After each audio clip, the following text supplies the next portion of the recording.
What if reptilian shapeshifters were actually running the world?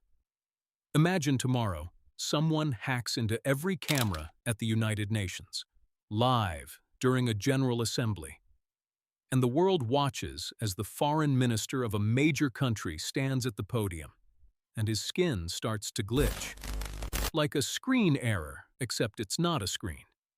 It's his face. Underneath, scaly, gray-green skin. Vertical pupils.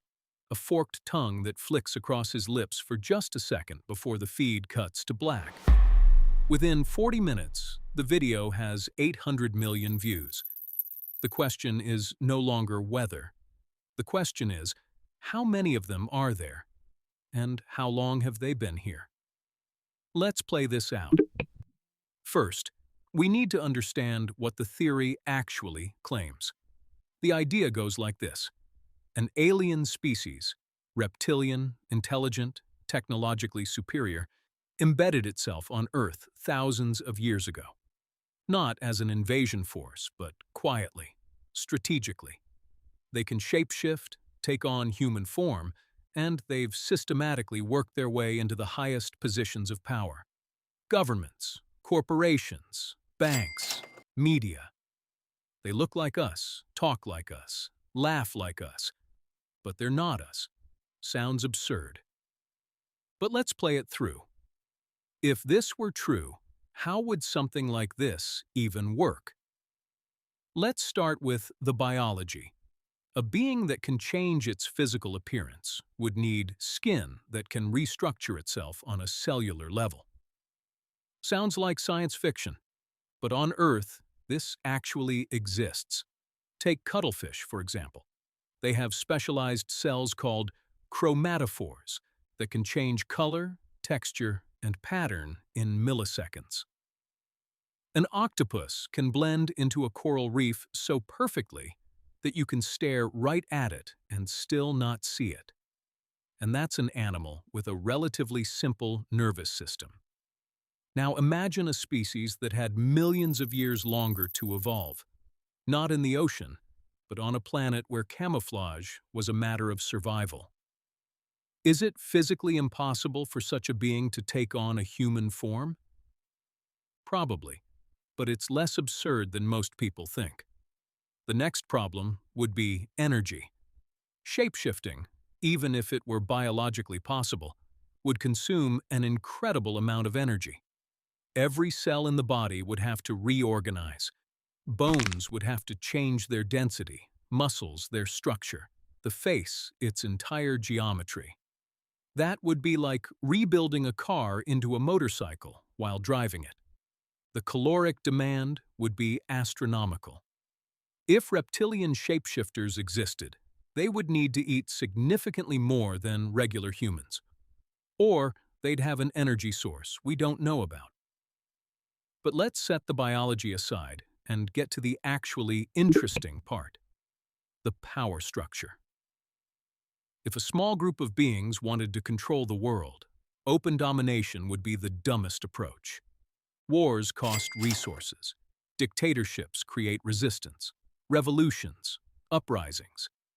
It's far more efficient to use existing systems and steer them from within. You don't need an army if you control the person who commands the army. You don't need propaganda if you own the company that makes the news. You don't need to suppress the truth. You just need to make sure enough other versions of it exist that nobody knows what's real anymore.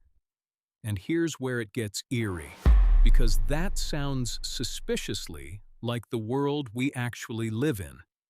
Not because reptilians exist, but because the pattern is real. Concentration of power in a few hands. Opaque decision-making processes. Media that steers attention.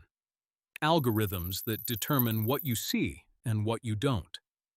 The reptilian theory is essentially a metaphor, a story people tell because the real explanation is almost just as unsettling. Nobody controls everything. There is no secret plan. The world is simply so complex that it feels like someone is pulling the strings, But in reality, everyone is stumbling forward more or less blind. And that's the uncomfortable part. Reptilian overlords would actually be reassuring. Because if someone is in control, even if it's an evil lizard elite, then at least there's a plan. There's an order, and if you expose it, you can overthrow it. Reality is messier. Nobody has the master plan. Climate change, financial crises, geopolitical conflicts, those aren't chess moves by a secret player. They're the results of millions of contradictory interests colliding with each other. But back to our scenario. Let's say the reveal is real. The UN footage is authentic. What happens now? First, total collapse of trust. Every human in a position of power becomes a suspect. Every politician, every CEO, every general. How do you prove you're human? DNA tests? Blood samples? And who runs those tests? Maybe also a reptilian. The distrust would have no end because it feeds itself. Every negative test could be faked. Every piece of evidence could be manipulated. Society wouldn't be torn apart by war, but by the complete loss of trust. Then, the religious dimension. Almost every major religion places humanity at the top of creation. If suddenly an older, more intelligent species is living among us, what does that mean for faith? Billions of people would have to renegotiate their entire worldview. Not over a few generations, overnight. And finally, war.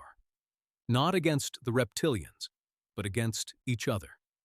Countries would accuse one another of being infiltrated. Governments would fall. Alliances would shatter. In the attempt to find the aliens, we'd probably destroy ourselves.